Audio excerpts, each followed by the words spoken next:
You are so loved here. Welcome to the Unconditional Journey podcast, where we will be exploring different ways to awaken to our life's purpose through a journey to self-love. Awakening the divine inside of us all along the way. We will explore different spiritual modalities, practices, and techniques to find deeper understanding. Some that we have tried and new ones that we want to learn. We'll be sharing our own experiences with you and having special guests on to learn new ways to heal on our journey for the mind, body, and spirit.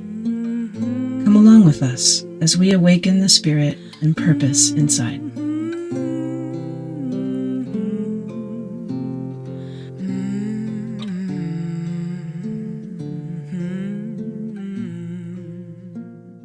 Go ahead and start ourselves off by saying hello to all. Hello, welcome back to the Journey. Hello, Debbie. Hello, Chante. Nice to be with you ladies this morning. We are Thanks so for being grateful to have you here. Patrice Absolutely. is our very first guest on the Unconditional Journey, and she has been a long time friend of mine, all the way back from, was it 2020 that we were doing astrology school? I think so. Yeah. Real special times. Very special times. Patrice opened up my eyes to the beauty of the stars and the planetary spirit beings, and has forever changed my world with her knowledge and just overall joy. Thank you very much, Patrice. Yeah, well, back at you. You know, I always say that I'm a lifelong student, and I learned so much from you guys too. Everybody, yeah, you were one of the first people that helped me understand the whole, there really is no student-teacher role, everybody is students. And Absolutely. Yeah. a humbling way to walk in the world, if you ask me. Yes. Yeah. Now I got some little grandchildren that are my teachers. Yeah. Nice. And I've got a little baby doing the same. Yeah. My little Scorpio granddaughter that's not quite 2. Oh man, she is the best teacher. She's gonna whip me into shape, you guys. Yes. So quick. It's always a good feeling. That's right. So, Patrice, you practice evolutionary astrology. Would you mind telling us all a little bit of like what is the main difference of evolutionary astrology? Sure, great question, Chante. It's just one methodology, and mainly with evolutionary astrology, it's about looking at the planetary placements, with the theme being around where the Pluto placement is by house and sign in your chart. Because as you know, Pluto, or may not know, is an outer planet. So it is a real transformational archetype and energy in our birth charts. And so Jeff Green, who is one of the founders of the EA Astrology, has really identified just looking at how that Pluto placement and sign, and then the North Node and South Node relate to that. And that's kind of the theme that takes you, out to the validation of maybe some of the things you want to know, Yeah. And traditional astrology is great. There's many good kinds of astrology. There's not, but sometimes we get a deeper sense of the why, and there's a lot of validation because you're looking at sort of, as you guys heard me saying when we first met, you've been studying. Do you mind if I use you for example, Chante? I would love it. Okay, so Chante has her Pluto placement in the sign of Scorpio in the second house. And so second house is sort of Taurus energy and Venetian energy. It's an earth sign. So when she was taking my astrology school during COVID, I'm not doing that now. A lot of our time together through the months that we did, I think it was around 9 months. I mean, it was a long time, but you need a long time, was around how does this relate to what you've been studying for lifetimes? Yeah. And that's the difference. That's what stands out with it. Very nice. And then I just want to pull it in for people that may not know, the North Node and South Node relations are also kind of tying into your soul's journey. The North Node is your direction forward if you were so inclined to evolve in this life, to kind of choose the harder path that will ultimately kind of create a richness and a satisfaction and all the good things that come from digging in a little bit, versus South Node, which is what comes easiest, which there's always a beautiful aspect to just going in with your flow, but it's also kind of doesn't allow you to progress in the same way, because when we put effort towards something, that is when we truly get to see all the aspects of our soul come through. So that's another fun aspect of evolutionary astrology, in my opinion, just because not only is there so much energy being transferred into us from the planets and the stars, but also just recognition of the soul's free will in all of that. So it's a beautiful, beautiful practice. And thank you, Patrice, for teaching me. Yeah, I'm fascinated by it. Did you guys see the bird that just flew? Yeah. I thought, oh my gosh, we've got some live animation going. I'm so glad. Yeah. We do it all here. Yeah. Right. So, Patrice, I want to speak a little bit more about you. So Patrice has authored 2 books. The first one being The Energy of Being, correct? Yeah. That's more of a guide into evolutionary astrology, correct? Not so specific that I'd say sort of a taste of astrology in general. Just so you can get really familiar with the archetypes.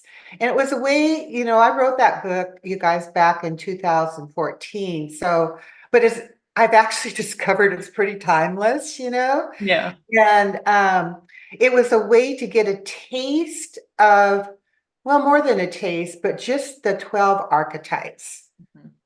And so an easy way that I found was for people to be introduced to astrology was through the elements, through like the sun, or the earth and the water and the air, and what would be the 4th, fire. Yeah. And so when you're trying to explain astrology, everyone can relate to those elements. Yeah. Then we can go from there, and they do associate with the different signs of the zodiac. So that's in that book.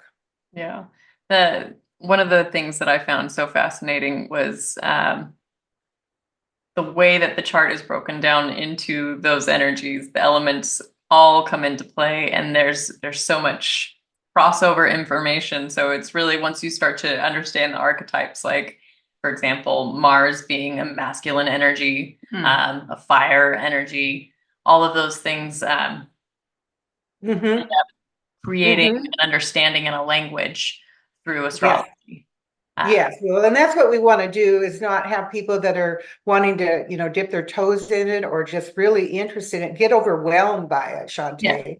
Yeah, absolutely. And I appreciate you saying that, because that really is a way. We don't want to scare people away from it, and we want to be able to have the broadness of it, but have some methodology, and like you just said, tying it together. Yeah, it kind of is a language. Yeah, isn't it? Sure. It's a definite language. It's learning a new language. Yeah. It's pretty awesome. So I wanted to bring in the annual projection wheel. Okay. If you would so like. So Patrice has shared a new one, or a new methodology that I had not quite understood, and I'll go ahead and pull it up if you all can see. This just blew me away. Like, Yeah. it was so relatable of what I went through last year and what I'm about to go through, and I've already started going this year. Well, Chante, you gave such a, do you want to like say anything? Do you just want me to take it off from here? So, well, here's the deal.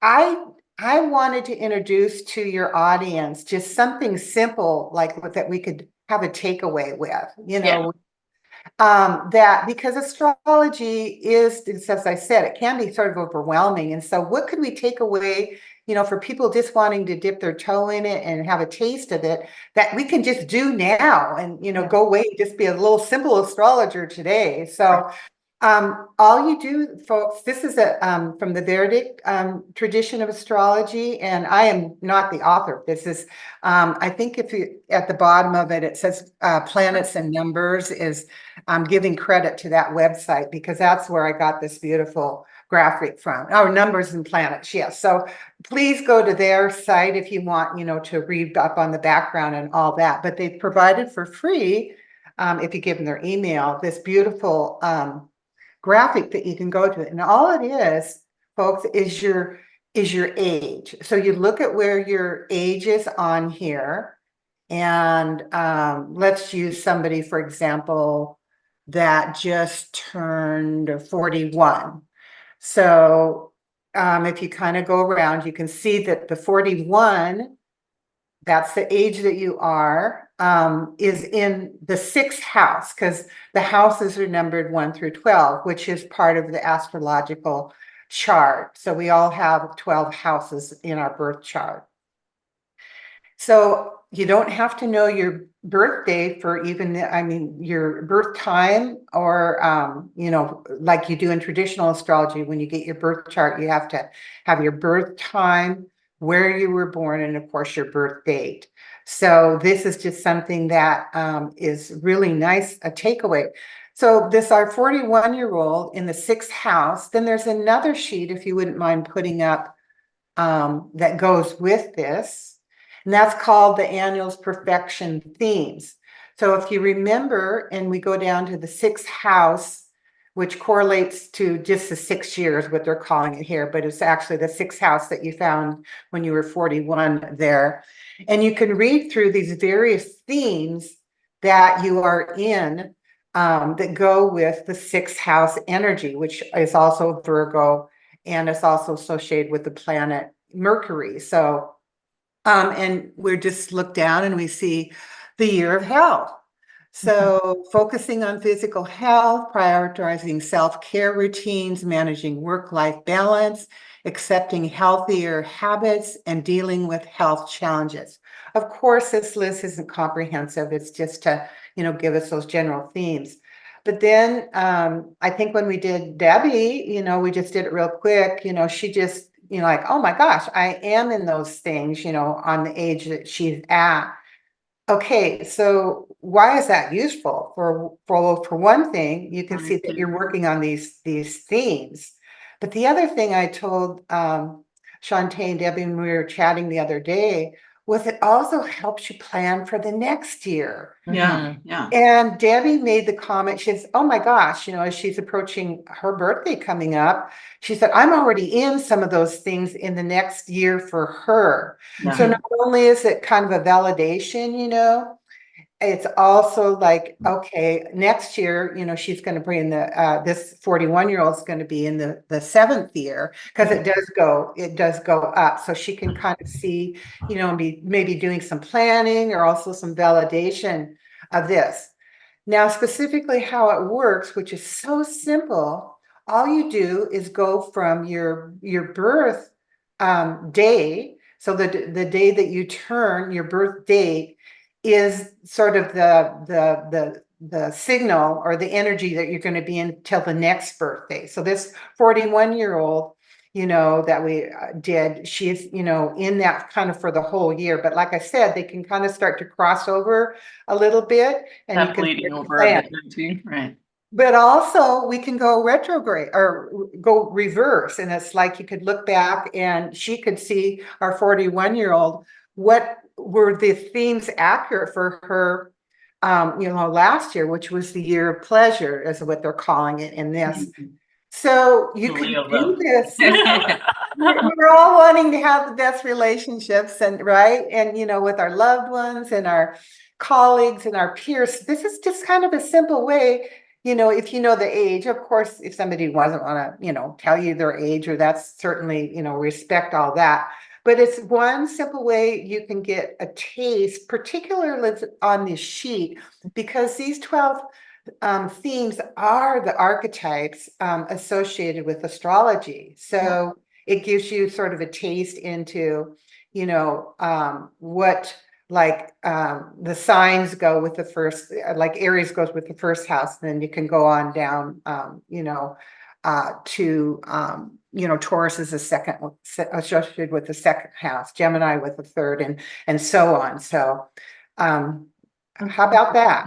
Such a cool tool. And I love that this kind of goes into the theme that evolutionary astrology is, which is almost like we do have a little bit of a blueprint going down with our energy and with our soul's journey. And cycles too, Yeah. right? yeah. And with that comes the beautiful. Excuse me, Chante, I would I don't mean to interrupt, but I would add that these themes are not specific at all to evolutionary astrology. Yeah. This is this is just general astrology.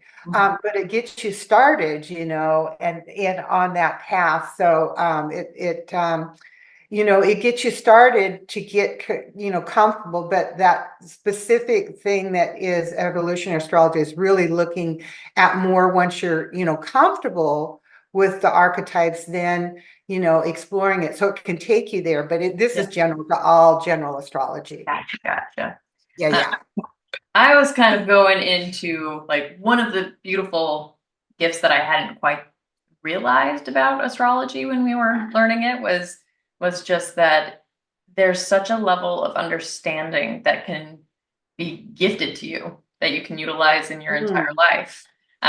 Something that takes something as dramatic, then all of a sudden you're like, okay, there is actually a purpose for this. There is a lesson for this, and I have this tool. So I just love that there is such a tool, and it's such a cosmic gift. Patrice, how did you find evolutionary astrology, if you don't mind me asking? Oh, well, it's kind of the I make this as short as possible, but I was starting to get interested in astrology. I am not a long-term, I studied as a teenager, and then I kind of went away from it. So I'm not, like some of these beautifully long season, 40-year, people that studied. But I got really interested in it because I wanted to do relationships better, and I couldn't quite figure out, like some tools out there that could help. I have my master's in psychology, and I've sort of, delved into all that, but there was something missing. And and what was missing is, like, it's sort of a plain, explained like the, Jung's archetypes of psychology, and like the Joker and the trickster and the, the goddess and all that. And I got into mythology, some of the power of myth, and, Joseph Campbell's beautiful talk on that.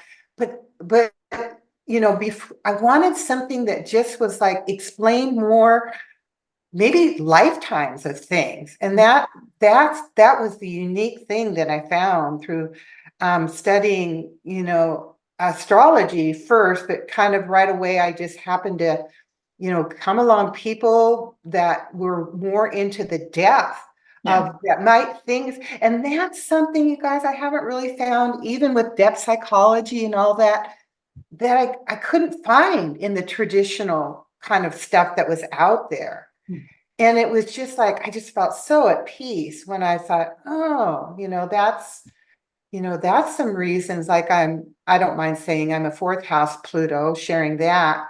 And so the fourth, what that means, Greek, let me translate that. So that would be associated with the Cancer energy. And so like you that know, Cancer suns or have a lot of Cancer predominant, let's just look really quick at that fourth house.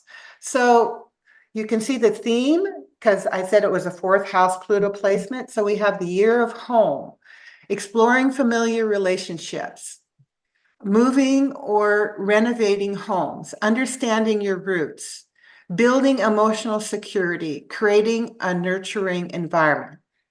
Okay, so that just is just me to the core. That's what I've been working on for lifetimes, that Okay, I couldn't. Yeah. But the thing is it's interesting. That's what you enter this particular incarnation with, is where your Pluto placement is. So you're actually kind of evolving to that. We won't go into too much about that, but just to know that that gives you a real validation of things that we might not have been able to understand in reading a lot, and studying a lot around the traditional stuff.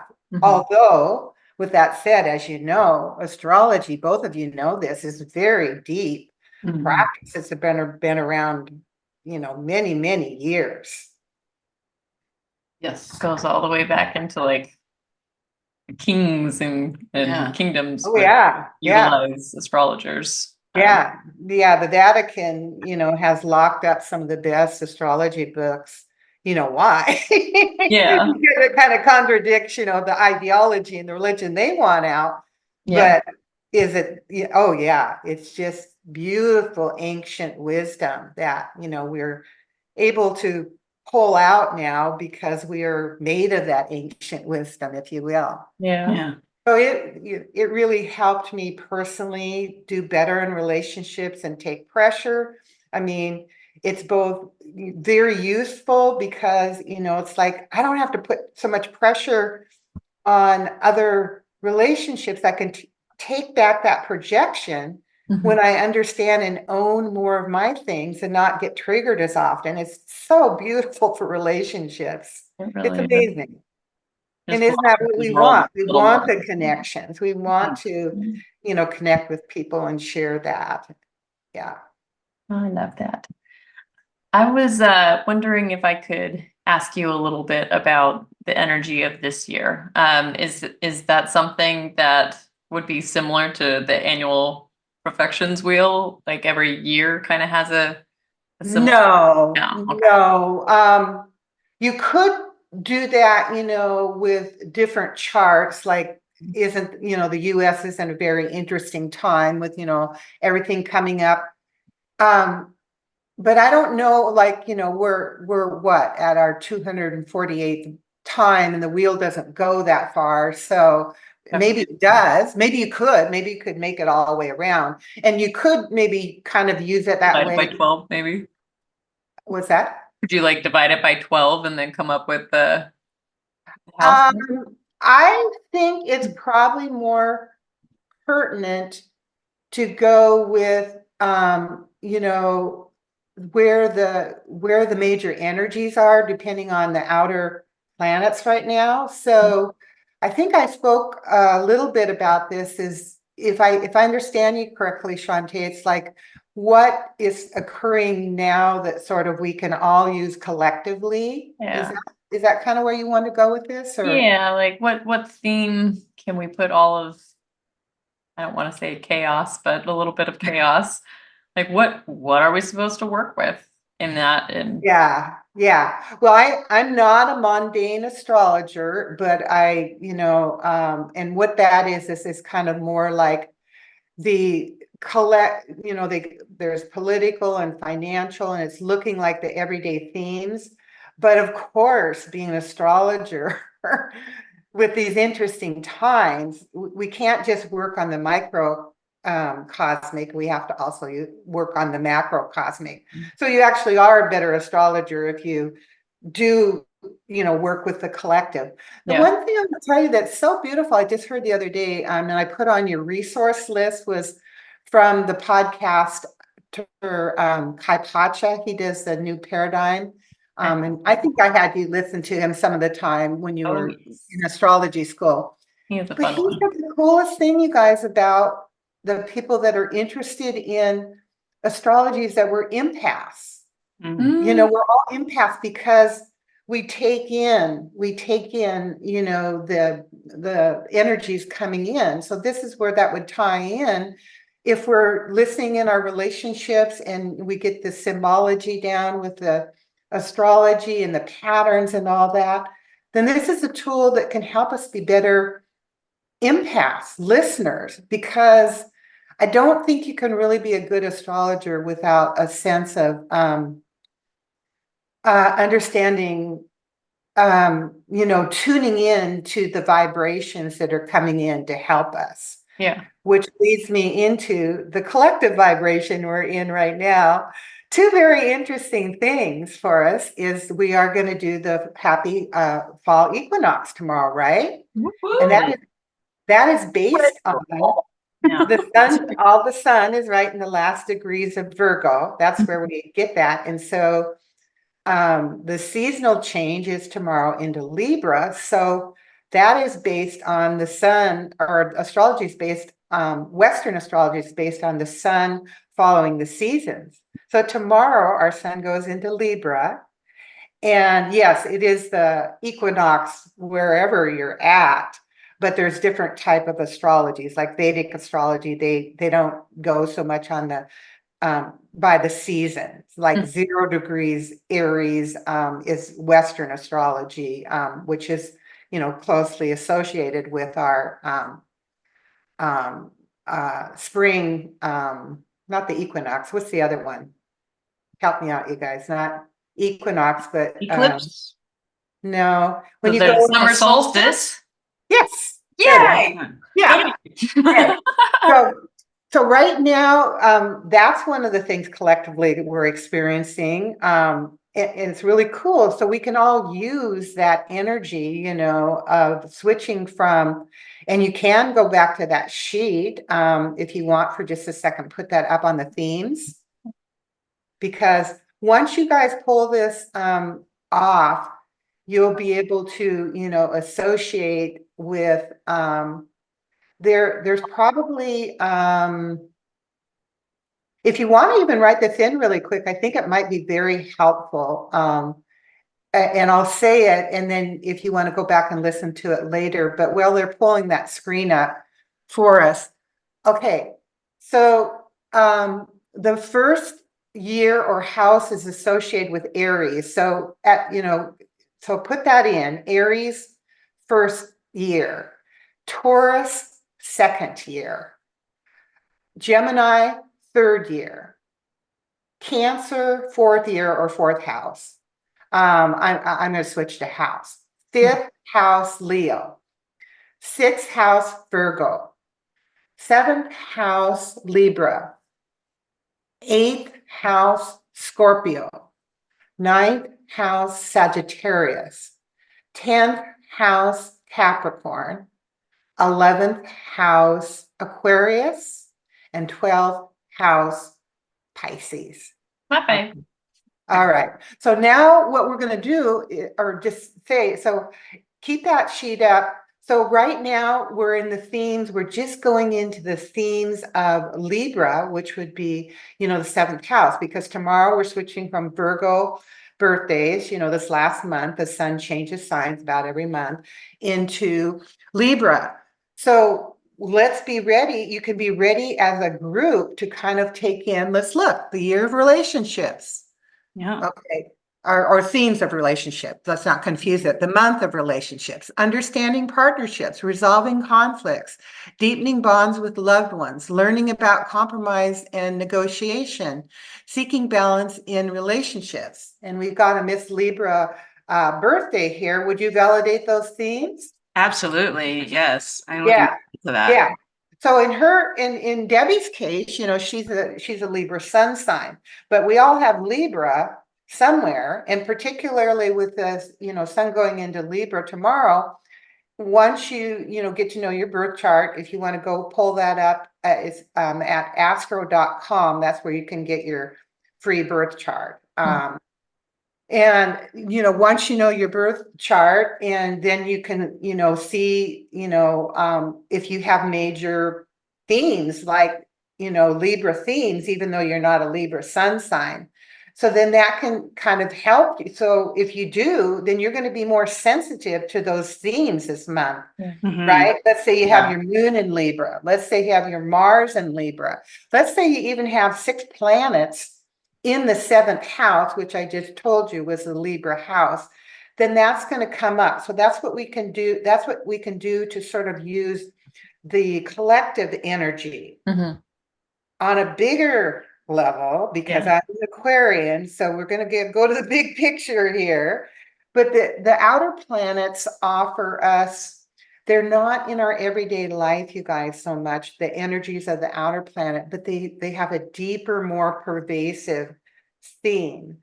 So as many of you may have felt the energy of Pluto being in the sign of Capricorn, that's been here with us since 2008 and is in its last tour. Yes, it actually is reviewing Capricorn. So remember I said that Capricorn is associated with the 11th house. So let's go over, or excuse me, the 10th house. So let's go over those themes right now that we're all experiencing in this last visit of Pluto, that outer planet, being in the sign of Capricorn for the last since 2008. Do you want somebody else want to read them, or? Sure. The energy of career, evaluating career goals, achieving professional milestones, gaining recognition at work, understanding your role in society, learning about responsibility and leadership. Yeah. Saturnian energies. Yeah. So on some level, it might not be right in your face because it's kind of that outer energy, but all collectively, we've been dealing with those themes, since 2008. And the key word, I would say, one of the key words is learning to be responsible. And work, look how work has changed during this time since 2008. We're talking here, we're doing, work here. A lot of people are, working remote. So that energy is an opportunity till Pluto goes back into Aquarius, which we'll read in a minute. That goes back, you guys, November 17th. But it starts to go forward right now. Pluto is what we call retrograde. It's reviewing Capricorn. So on October 11th, it's actually going to start to go forward again.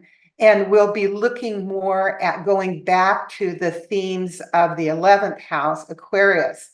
So I want to say a word more about that, is use this time, all of us can use this time now to really get clear on what structures, what forms we want to take forward into the Aquarius themes, what's going to be with us till the next 19 years. And the thing is like, don't give up on your dreams. It might feel right now kind of heavy because Capricorn is an earth sign. And so we might feel like we kind of lost the hope that we had towards the beginning of the year, because that's when Pluto dipped into Aquarius, and that's an air sign. It's a lot more idealistic. It's a lot more fast coming in. It's more the era of idealism. But now it's like, some of us might be thinking, WTF, because it's so heavy, right? Yeah. And so there is what I want, the takeaway I want to invite you with this energy, while we're still in the Capricorn, is don't give up on your dreams, but fine tune them. What's going to stay, what dense energy is going to be able to come in and create parallel societies, and making the ideal real, what can go forward and what really, has to last be let go of. Yeah. This is an opportunity, you guys. Pluto and Capricorn will not happen for another 248 years. I'm pretty sure we'll all be different, incarnations by then. Yeah. So you really can, nothing is lost, since 2008. Yeah, there's a lot, we agree. But what I mean is the things that are lasting, because the industrial evolution was about maneuvering around the era of materialism. No judgment, that's where we were at. Yeah. We were inventing things. We were, but that was more working with denser energy. That's not going to work anymore going forward. Good. But that doesn't mean we throw out the baby with the bathwater. We Yeah. take our best ideas that we've been getting help, we've been getting downloads from. What about these solar rays from the sun? What Yeah. about to use the crop circles in the UK? I just learned, and I think this is true, that we thought that, maybe they came from the outer planet beings and created these beautiful patterns, but this is a pretty seasoned astrologer. He says, no, there's actual entities, let's call them earth fairies, that are here, that have been here, but they decided not to be in a body, that created this, that created these earth, the geometry, the precision of these circles. And I just thought it was fascinating. It's like, okay, why is that important? Is because we want to take all these resources that are being really gifted to us now, particularly as Pluto's changed its signs and really starts to go more into what we know as the age of Aquarius. It's not turning back after November 17th. So we're going from energy that's been more dense, no judgment, but it's been harder to work with. Now it's really important that we have new resources, just like the Industrial Revolution started, making things in craftsmanship and all that, and, and using all these machines and making life better. And that's all great. We'll take the best of that forward. But now we have to find new resources that are already in us, as you started that eloquent grounding with us, Chante. We are multidimensional beings. So we don't have to go looking for them. We just have to access them. And going into this Aquarian energy now more in the next couple months, we take the best of what we've formed, our best structures from Capricorn energy, and bring them forward to create parallel societies. Don't worry about the top down, all this stuff. Yeah, I mean, we do worry, of course, the world stage is not pretty right now. But what we want to do is put our energy and hope into creating parallel societies, and they will come into being. Don't fight, just do the best we can. Don't get caught in the fight and the division and the lack. It's use this time now. Now, what are these Aquarian resources? Well, I've already mentioned a couple of them. If you get your centeredness, from earth fairies or from being out in nature, or I brought in to share with this. Look at that. Look at that.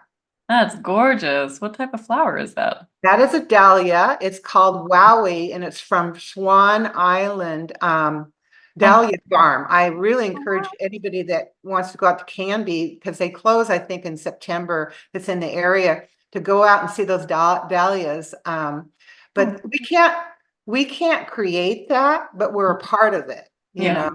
Yeah. And so The perfect example. Thank you, Patrice. yeah, it's so exotic, and so we are those multidimensional beings, and that's kind of how you use. I get really excited about using the energies. Yeah.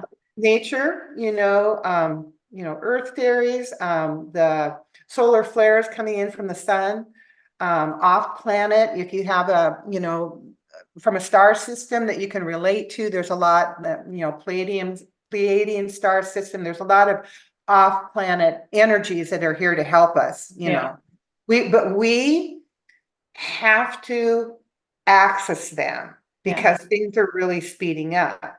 And when you're using the AI and all the, you know, stuff coming in, I would invite you to remember that you are the author of asking those questions. Yeah. I used Chat GPT this morning before this prep for this because I wanted to share with you another source that Molly McCord, who's one of the podcast astrologers I told you about, that she just said in her podcast, really great teaching astrologer, if you want to, you know, listen to that. But she said during this, as we go back into the Aquarius energy, more of the clairs are going to come out in us. So I thought, okay, I know clairvoyant, and I know sentient. Yeah, that's true. Clairaudient. Yeah, good. Okay, so I went to that, and these are on top of those, we got clairvoyance, clairaudience, great. We got clairsentient, which is clear feeling. And let me just go back. Clairvoyant is clear seeing. Clairaudience is clear hearing. Clairsentient is clear feeling. Claircognizance is clear knowing. Clairalliance is clear smelling. Have you guys heard of that one? Which one? Sorry. Clairalliance, clear smelling. I had not heard of that one. Whoa. Yeah. Right? Interesting, because I don't know, That's odd little tangent, but for some reason, like with my dad, we've been getting closer lately, and I, for some reason, can smell him out of nowhere. And every time I call him, he's like, "How did That's you?" it. That's it. Yeah. Yeah, Like, that's I it. smelled you, Dad. Tell me what's up. Yeah. Two more. Clairgustance, which is clear tasting, and clairtangency, Chat GPT said, clear touching. Oh, that's. Oh, I would love. How is that different from clairsentient? Clairsentient. Okay, well, let's see. Clear touching, also called psychometry or psychometry. The ability to gain information through physical touch, often by holding an object to receive impressions or history. Whereas, great question. Whereas clairsentient is clear feeling. Okay. The ability to sense or feel emotions. I see. That's. You see, and that's there. That's there in us. And so we go, as we move back collectively into Pluto revisiting Aquarius for the next 19 years, it's a big deal because you need to have these resources that are from these different things. Unlike in the past, we're going to get stuck, and it's going to be frustrating if we're going to rely on the past, the Capricorn energy, but it's still okay to bring forward what forms we've started. We're not starting over. We're evolving. Yeah. Yes. Absolutely. And I don't know, I'm kind of excited for some air. Yeah. It's true. Well, yeah, and it moves a lot quicker. So that's why you have to be a lot more centered too. But the centered is moving now, you know, I mean, it's in your body, but it's also allowing the centered of just what I said, all the clair, you know, and all the other things to be who we really are, because Aquarius is the archetype of authenticity too.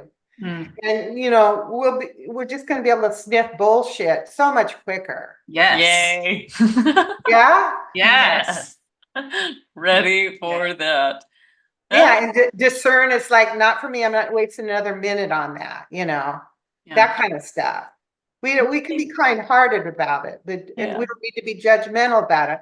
Right. We're going to lose all that. But we can also like, oh, you know, I contracted to be at Earth at this time. You know, well, how am I serving? You know, and that's what you beautiful younger people, you know, are doing, is you're evolving this. You already have the downloads of the previous generations. You're just, you know, adding to it. Yeah. Right. Can I share a personal ta-da that you just gave me? So it's your show, hon. But get it. All right. You. But so my North Node being Aquarius, we are here now with Pluto in Aquarian energy. My daughter has a crazy amount of Aquarian energy, but it was a summer solstice. I was kind of doing a little channeling for myself. I've shared this with Debbie before, but I basically had sent out a prayer for asking for my gift for that solstice to be a more authentic way of being and in relationship. And I didn't even realize just how much that was feeding into the energy that we were going into, like with the Aquarian Nice energy being all about relationships. And I just So thank you beautiful. for my ta-da. So beautiful. Thank you. If I could go back to these profections really quick. Yeah. When I was in 2023, I was in the 12th house and I had my spiritual awakening, a massive surrender, and like I had the hermit card so many times. I'm just like, I'm just gonna be in my solitude over and over again. I'm just taking all these downloads and like all this like healing of the wounds. I was doing all of that, soul retrievals and past lives or other lives and inner child work. And then last year, I went into year 1, discovering my true self and identity and embracing individuality, independence, learning to trust my instincts, setting personal goals, growing in self-confidence. I mean, the work that I had to do just to be able to be like, we're going to do a podcast. Okay, we're going to do a podcast. We're going to start this podcast. And we had so many like hurdles that got in our way. And I mean, not that baby Raven was a hurdle, like she's a blessing, but I had to stop for we had to just like, I mean, we had stuff in my life, she had stuff in her life, and we were just like, you know what, we're not going to force this. We're just going to let it happen. And then this year, it's just like all of these things. Financial status is changing, understanding my worth. Like I am just so excited learning about my material security and critical financial decisions. Like all of that is changing in my life. Like I can't tell you how magical this perfection theme is. And I'm just like, oh my gosh, this is everything I've gone through, going through, and I'm so excited to be able to have this as something. Oh, that is thank you very much. so wonderful to hear. And that's what I want your audience is, to copy this off, you guys. And, and it's just instantly, you can just feel this validation, you can understand where other relationships is. You can, like Debbie said, is like, how useful is it to know when you've got, the 12th house, which, you hear a lot of like, ooh, I don't know if I want to go there. Well, sorry, there's a lot of crying, a lot of fetal positions there. I totally relate, Debbie, because I have right now a lot of transits in the 12th house. And when I was born, I didn't have any. So, it was like, what happened here? But it really helps me know how, like I need a lot of time alone. And it's not that I'm trying to isolate myself. It's how I energize myself. You're rebuilding right now. Yeah. And then just in relationships and not, getting myself where I wouldn't be fair, when it was still, when I still had a lot of stuff in the 11th house, which is social and, politics and all that. And yes, I still have some of that, but it's like, you do you, and you don't be judged or, judge anybody else for it. So that's just terrific. Yeah. I mean, next year I'm going in, when I turn 50, I'm going into the year of communication. So that's exciting. We're going to have fun. We're going to have so much fun. You guys are going to have fun with that. Yeah. One thing I'd say about the second house that they don't really emphasize, and you want to write this in, it's kind of there, but it says understanding your worth. One of the things, and as soon as I say this, Chante's going to go, oh yeah, she always says this, right? Values. The second house is about your values. That's right. That's right. Know your values. Yes. And so, yes, it is about resources and material resources and, Taurus things like, building or enjoying beauty, and, pleasure and, all that kind of Taurus energy. That's why I had you write those things there so you can study that a little bit more. And you can get online and start studying, these archetypes, and that'll just tremendously leap you forward using, this Profections thing, but the values is really, it can even be, that could be the central theme, really. It's like, what is really, do I hold true that might be my value, but not somebody else's? And then you can let other people go if you don't share those same, particular with your intimates or your, and of course, with the families, things the seed family, the biological family, we want to, respect where they're at with that. And that, what do they say? The family, we stay with the family or they choose us. But then there's the soul family, there's the cosmic family, like I like to call that. So during this time of Aquarius, energy that, Pluto's going back into, that's going to bring it down, and no fears. This is not something, remember I said Pluto's an outlying planet. So it's going to take 19 years to do the Aquarian energy well. So, we learn as we go, and that's what's true with Capricorn. But as you go into, you want to take these values of, what you love. And, I always like, states of beings is the value, like love is, joy is, beauty is, and wisdom is. Those are actually based on, like you can think of love as associated with the element of water, and you can think of joy as associated with the element of fire, and you can think of air as associated with the element or air associated with wisdom. And then the last one would be, would I say air is wisdom? Earth? What's that? Earth. Earth. Yeah, beauty. Thank you. Yeah. So Earth is associated with beauty. So those are like some little descriptions that go. And then if you can figure out, like Debi's a Libra, so she is her sun sign.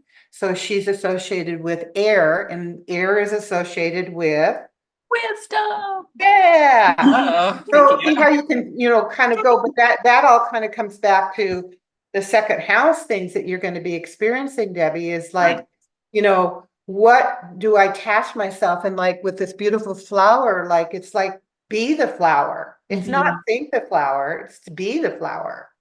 Because we are multidimensional beings, so we can actually be, we're spiritual beings, so we don't have to wait. We can just like, be with the flower for a few minutes, call that meditation that just happened, and nature is such a great way to be with something, right? Yeah. That clarity that comes from tapping in. Yeah. I really like the second house Taurus Venetian energy because it's so well. I have one of my major planets that just switched. I'll always be an Aquarian, but it's switched into a lot of Taurus energy, and I'm just using it well, right? I'm gardening, I'm cooking more, I eat healthy, and like, it's just like so wonderful to be associated with that beauty because we are beauty. We're already those things, right? Gonna really need those as we go into Aquarius. That's a very nice reminder. Yeah. It's been something that's been definitely calling into my life of just the needing to center and how that's going to help everyone around me. So that's a beautiful message. Thank you, Patrice. Oh, you are so welcome. I am so grateful for you joining us today. Thank you so much. I certainly hope that we can have you on again so we can. Oh, I would love to. So much to talk about. Nice to meet you. Nice to see you in person, Debi. Person. As much as Zoom can be in person. We'll do it. Well, yes, that's true. I offered. It is true. Oh. It is true. We'll take it up next time. I didn't share. I'm sorry. That's okay. All right. Well, thank you everyone for joining us at the Unconditional Journey. Yes. We look forward to seeing and speaking and being with you all again in the near future. That's right. All And right. you are all loved, so don't forget. Be well, Thank my you. friends. Bye-bye. Bye-bye.